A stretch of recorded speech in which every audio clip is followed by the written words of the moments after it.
अज़ीज़ नाज़रीन, अस्सलामु अलैकुम वरहमतुल्लाहि वबरकातुह।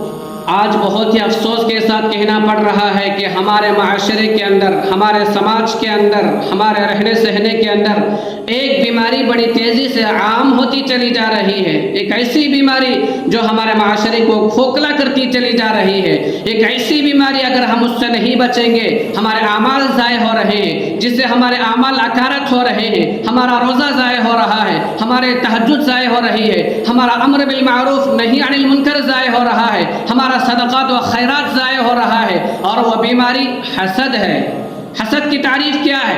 मिसाल के तौर पर एक बंदे को अल्लाह तबारक व तआला माल दे रखा है, दौलत दे रखा है, शोहरत दे रखा है, इज्जत दे रखा है और खूबसूरती दे रखा है। अब दूसरा बंदा इसकी तमन्ना करना कि उससे ये नेमत छीन कर मेरे पास दाखिल हो जाए, मुझे मिल जाए।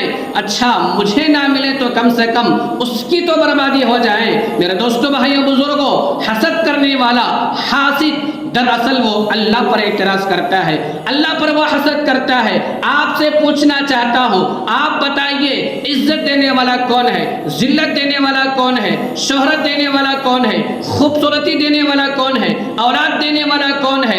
दुनिया के निज़ाम को चलाने वाला कौन है? आसमानों को पैदा करने वाला कौन है? ज़मीनों को पैदा करने वाला कौन है? ये ठाटे मारते हुए समंदर को किसने पैदा किया? और समंदर की तह में रहने वाली मखलूक़ात को कौन पाल रहा है? जब ये सारी चीज़ें अल्लाह ताला ने बनाया है, अल्लाह ताला दे रहा है, तो हम कौन होते हैं अल्लाह ताला से ये एतराज़ करने वाले कि आपने उसे क्यों दिया, मुझे क्यों ना दिया?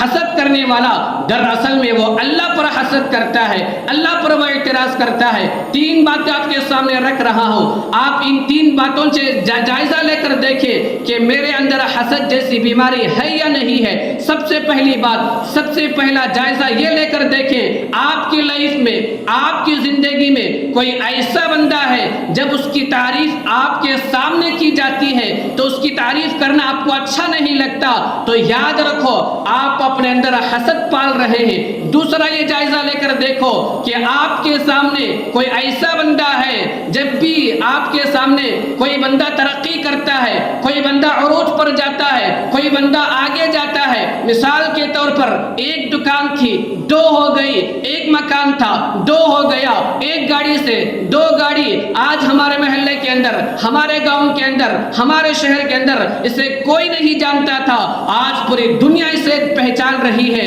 जब भी आपके सामने उसकी तरक्की करना आपको अच्छा नहीं लगता तो याद रखो आप अपने अंदर हसद पाल रहे हैं। तीसरा ये जायजा लेकर देखें कि आपके सामने जब भी किसी को नुकसान पहुंचता है, उसका नुकसान पहुंचना, मिसाल के तौर पर किसी का एक्सीडेंट हो गया, किसी की गाड़ी टक्कर हो गई, किसी की फैक्ट्री में आग लग गई, उसका नुकसान से आपका दिल खुश होता है, आप दिल में मजे लेते हैं। तो याद रखो ये तीन बातों से अपने आप का जायजा लेकर देखो, कहीं ये तीन बातें मेरे अंदर तो नहीं है। अगर आप अपने अंदर हसद जैसी बीमारी को खत्म करना चाहते हैं, सबसे पहला इलाज जो जिस्मानी बीमारियों का भी इलाज है और रूहानी बीमारियों का भी इलाज है, और वो इलाज है दुआ है। अल्लाह से दुआ करें, अल्लाह से पनाह मांगे, ऐ अल्लाह मुझे हसद से बचा, ऐ अल्लाह मुझे कीना से बचा, ऐ अल्लाह मुझे उज्ब से बचा, ऐ अल्लाह मुझे बुग़्ज़ से बचा, ऐ अल्लाह मुझे गीबत से बचा। अल्लाह से पनाह मांगे।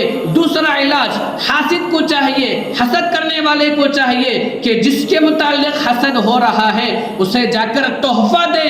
क्यों? अल्लाह के रसूल ने बयान फरमाया, तहादो तहाब्बु, तोहफा देने से मोहब्बतों में इजाफा होता है। जिसके मुताल्लिक हसद हो रहा है उसे जाकर तोहफा दे। अल्लाह के रसूल ने क्या बयान फरमाया, अल हसदु याकुलुल हसनात कमा ताकुलु नारुल हतब। हसद एक ऐसी बीमारी है, हसद नेकियों को इस तरह खा जाता है जैसे आग लकड़ी को खा जाती है। हसद ये दीन को मूंढने वाली है, हसद ये ईमान को मूंढने वाली है, हमारे ईमान को ज़ाय करने वाली है, हमारे आमाल को ज़ाय करने वाले हैं, हमारे रोज़ों को ज़ाय करने वाले हैं, हमारे आमाल को अकारत करने वाले हैं। खुदारा मेरे भाइयों, मेरे दोस्तों, मेरे माँ और बहनों, हसद से बचो, हसद से बचो। खुदारा ये मेरी बात आपको समझ में आ जाए। अस्सलामु अलैकुम रहमतुल्लाहि व बरकातहू। इस वीडियो को सदका जारिया समझकर शेयर करें।